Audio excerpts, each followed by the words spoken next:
Previously on Bush War. Die woord communis, dit was die absolute anti-Christ ensovoorts. Maar dit is wat my geïnspireer het en gemotiveer het om te veg vir my land, jy weet.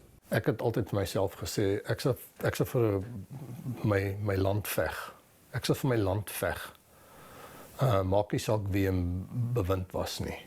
Behalwe as daar kommunisme bewind was. As daar kommunisme bewind was ek dan het ek 'n vryheidsvegter geword.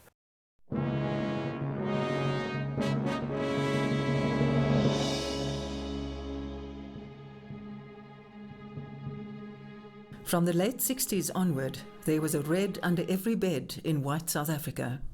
Expressions like the communist threat and rooi gevaar, red peril, became part of the lexicon. For those who found Russian equipment and propaganda in camps in Angola and northern Namibia, it was a harsh reality. The enemy was sponsored by the Soviet Union and Cuba, and in the heat of battle, they could lose their lives to a bullet from a Russian weapon. At home, publications circulated with titles like The True Nature of Communism, published by the Commission to Counter Social Evils of the Synod of the Dutch Reformed Church. The chapter headings alone speak volumes. Innocent Appearance of Communism, Stirring Up Class Hatred and Class Struggle, Revolution the Main Aim, Black Republic, The Urge to Destroy. On a lighter note, many a soldier whiled away the idle hours with stories like Tessa and Grensvechter, in which the bad guys were communists, Russian agents and Cubans. Natal 1979.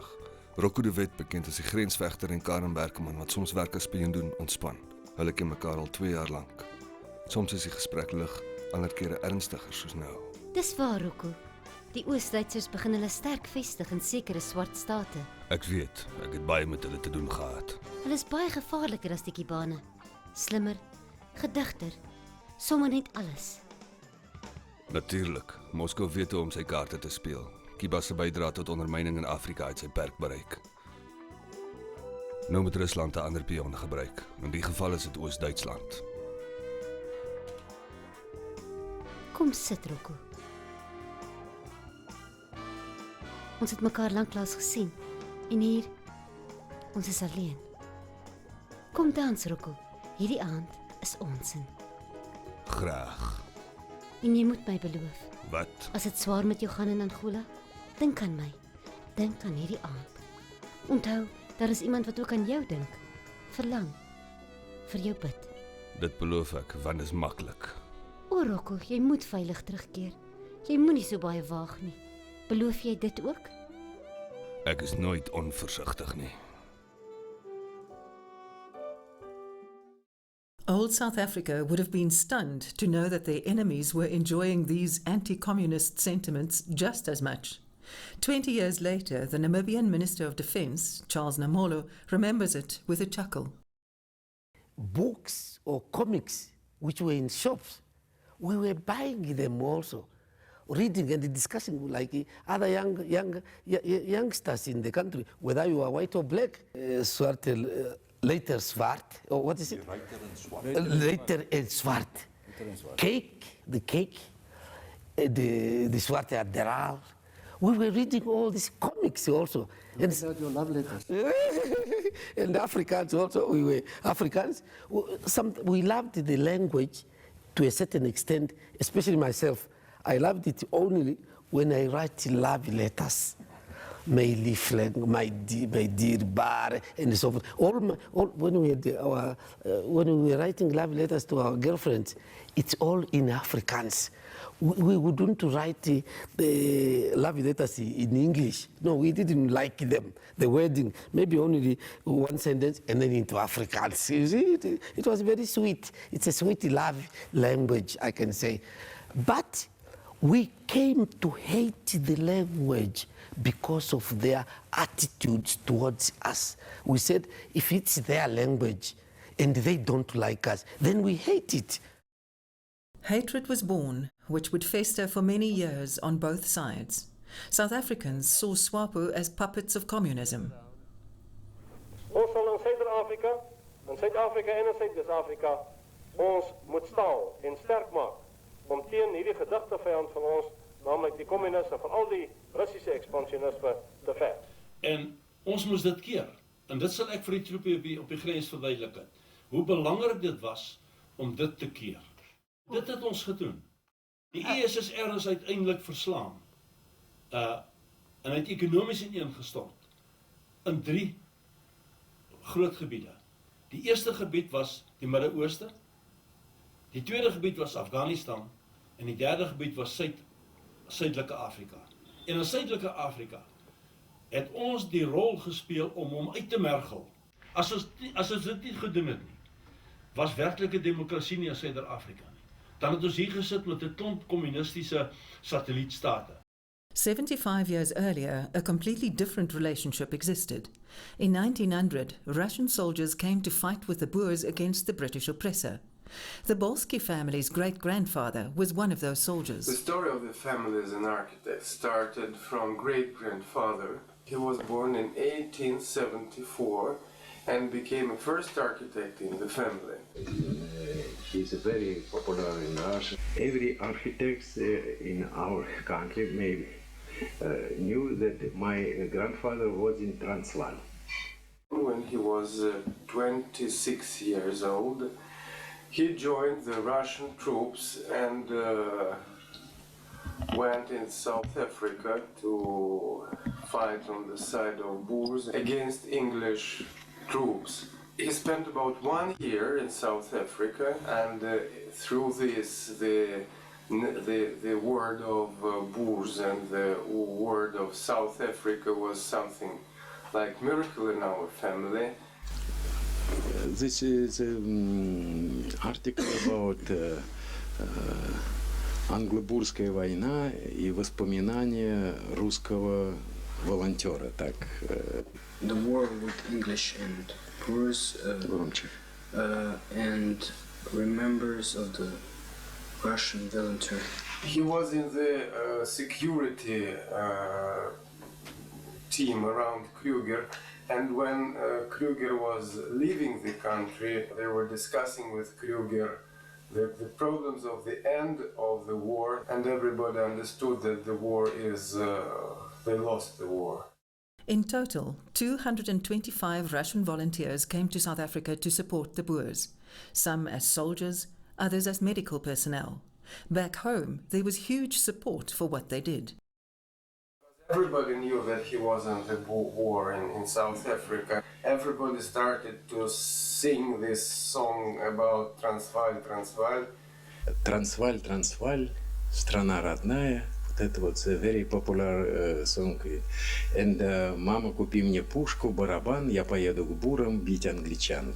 So in English it will say like, mother bought me a gun and a rifle, and I shall go and I shall join Boers to beat English.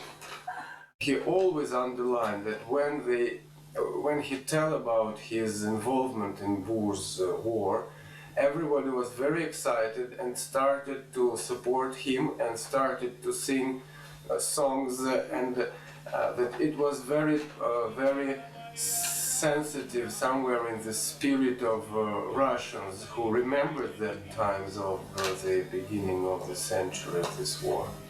The sympathy between Afrikaners and Russians remained intact throughout the first decades of the 20th century. Even communism, later such a swear word, had strong appeal. That was clear during the workers' demonstrations of 1922. In 1922 was daar reeds meer Afrikaner werkers, of veral in die myne, as Engelssprekende, ek praat dan van wit werkers.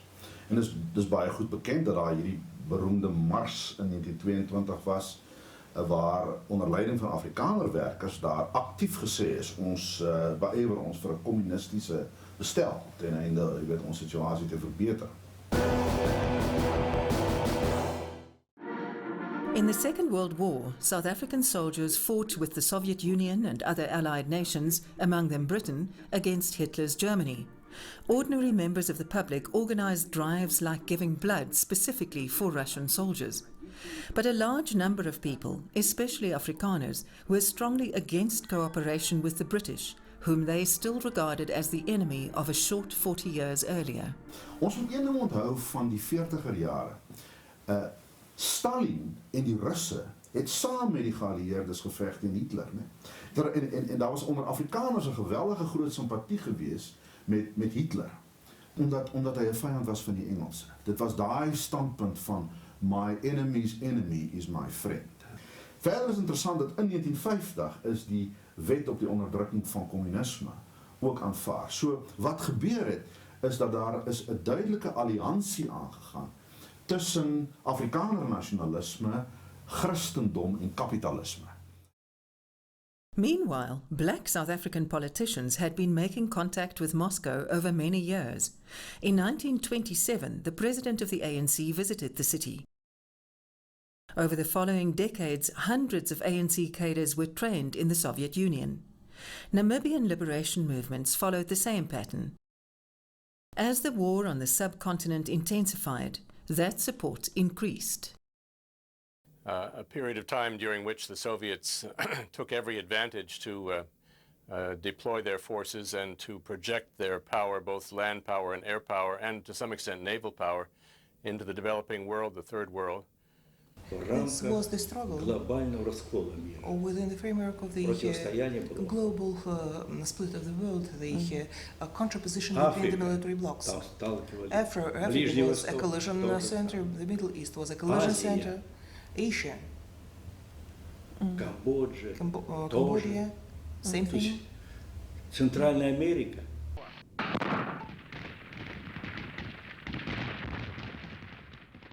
This international power game would change the lives of thousands of ordinary soldiers in Russia, South Africa, Cuba, Angola, and Namibia forever over the next couple of decades.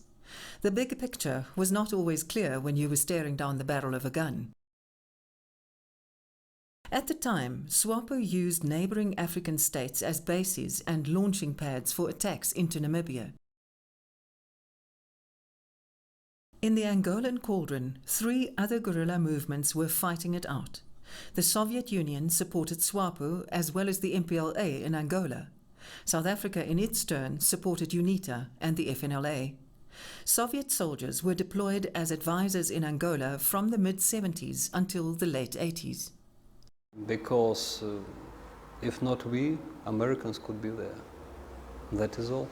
Because practically all the time, the great states, great powers, yes, they have their own conflict between each other. Anyway, war is war. It was big politics. This is what was used by the South Africans, that those are communists. They are surrogates of the Russians, surrogates of the China, surrogates of communists, what, everything, just to discredit our endeavor to liberate ourselves. And it is not that we wanted only to go to the communist or socialist countries, because they were willing to help us. If you can't help us, we go to those who are willing to help us. Speaking about the puppet, why puppet? We were soldiers. And South Africans were also soldiers. We were a military part of that politics, instrument of that politics. Not only soldiers were instruments of politics. At that time, Angola was supported by the Soviet Union, and it got all the armament, practically all the armament from the Soviet Union and of course from the socialist countries. I saw the armament from German Democratic Republic, from Bulgaria, from Czechoslovakia.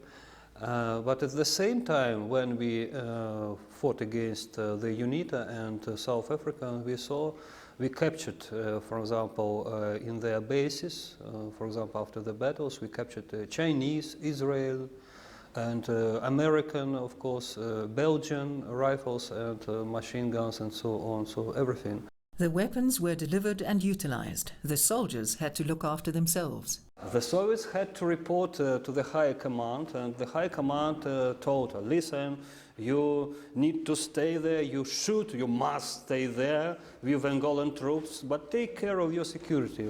In what way to take care of our security, we didn't know, but take care of your security, but you just stay with Angolan troops. Security in a war zone like Angola in those years was not something you could count on. Being wounded or captured was a daily possibility. During Operation Protea in 1981, the capture of a Soviet sergeant major made headlines. Here's how the SADF reported it. Hy het terugbeweeg na die peloton toe om aan te sluit by hulle en om te onttrek na sy tydelike basis toe. En tydens die terugbeweging is daar op hulle gevuur vanaf skuins agter hulle. Hulle het omgedraai en die vuur beantwoord. En op die daaropvolgende deursoeking het hulle toe hierdie lewendige rus plus die dooies daar gekry. According to the Institute of African Studies in Moscow, Nikolai now farms in rural Russia.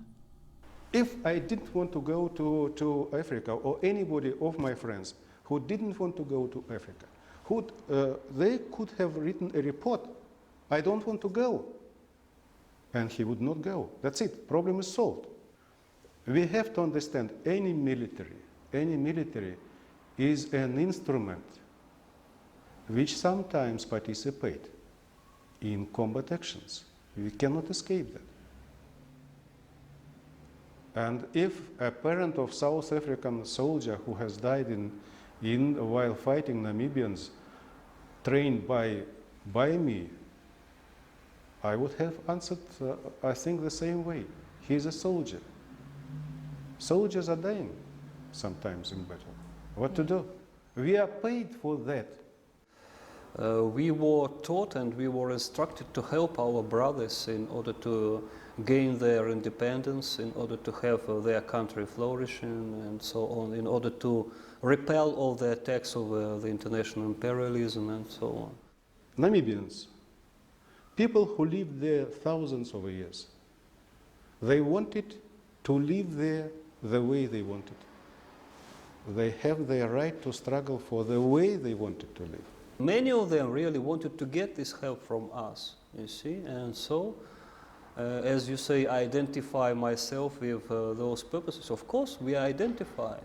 They were comrades in arms. They were always ready to sacrifice with us, and the little they had to share with us. So they were real comrades, and they will teach you how to survive under very difficult circumstances. They have the right to apply to anybody to help them to be trained. If we didn't come there to train them, definitely the vacuum would be filled by somebody else who is more bloodthirsty than the Soviet officer. We didn't tell them to cut throats of the victims. Never, never, ever.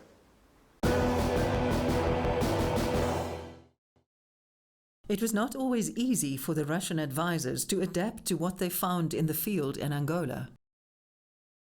I don't want to offend Angolan soldiers now. Some of them had nothing, neither skills nor wish to struggle, just to eat, to drink, to dance, and nothing more. They say that the SWAPO cadres were different. I enjoyed the moment when I could distinguish immediately. This is SWAPO soldier, this is Angolan soldier. A SWAPO soldier, when he was walking through the streets of Lubango, maybe in old uniform, maybe, but it is always nicely washed. It is always pressed. Their shoes are polished, if not by that polisher, standard polisher, at least by the fat of meat he is eating, but it is polished. When Angolan soldiers sometimes would have one boot broken and never repaired, and uniform is not pressed. But how did they experience South African soldiers? South African troops were very well organized, were very well trained. Very well professional, you see. They were the real professional troops, and they knew what for they were fighting, you see. And of course, they got a very good salary. The war did not occupy every waking moment. They also have other memories. Best memory? I told you, a very good nature, very beautiful nature of Angola. Well, of course, you do not remember bad things, you remember only good things. I remember a lot of good things, you see. And I had a very good possibility to see everything with my own eyes, you see, and to touch with my own hands, and to swim in African rivers, and to swim in the Atlantic Ocean, and to cross the country in the vehicle, you see, and to fly all the country. But they were very clear on what they were fighting for. So I do remember those times with biggest pleasure, and the fact that I estimate that they are now in Namibia. Well, I hope that a piece of my invention is also there. I also help them to be there in a democratic society, and I also envy the way Namibians managed to reconcile the country. Unfortunately, here in the Soviet Union, we were remembering who was on the white guy side, on the Red Army side, till now. Basic differences sometimes made more of an impression than ideology. To say the truth, we considered the United troops as the enemies.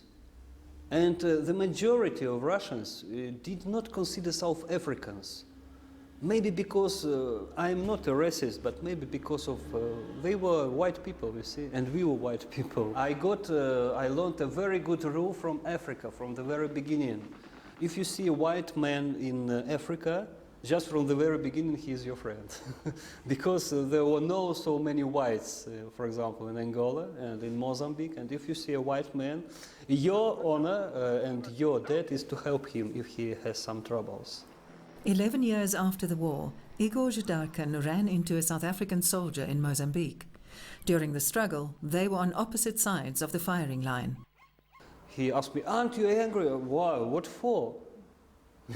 "How can I be angry with you if you just fulfilled your part of your debt? I fulfilled my debt, and that is all."